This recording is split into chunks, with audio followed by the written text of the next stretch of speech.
переживаю, у меня еще голова кружится, я не пришел в себе, бо еще этой ночью я был зовсім в інших умовах, як і всі мої колеги, які зараз визволені, які добираються сюди, вільно довідається, що, чи може ви чули, що більше за 100 чоловік визволені, зараз добираються іншими шляхами сюди.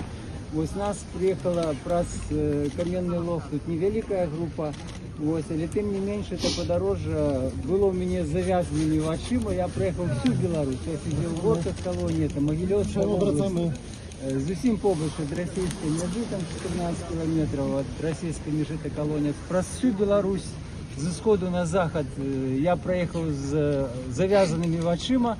Ну и тут, натурально, покуль что я еще не могу прийти в себе, потому что это великие эмоцийны, такий удар для меня.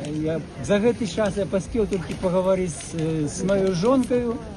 Ось, і я думаю, вельми рады той, что я на свободе. Я розумію, що для того, щоб ми опинулися на свободі, треба було зробити велику працю. І ми вийшли на свободу, дякуючи намаганням многих тисяч людей, і в першу чергу американських дипломатів, американських урадовців, ось, які приклали намагання для того, щоб ми вийшли на свободу. Но вот поки що ситуація така, що ми розуміємо, що в будь-який момент ситуація може змінитися в горший бок, і тому вельми важливо далі всім протягувати, тримати свій фокус на тих політичних зневолених, які зараз знаходяться в білоруських тюрмах, і добиватися повного визволення усіх, щоб там не залишилося ні одного політичного зневолення. Зараз треба буде провести все це обслідування, тому що зрозуміло, що в білоруських тюрмах там з медициною все вельми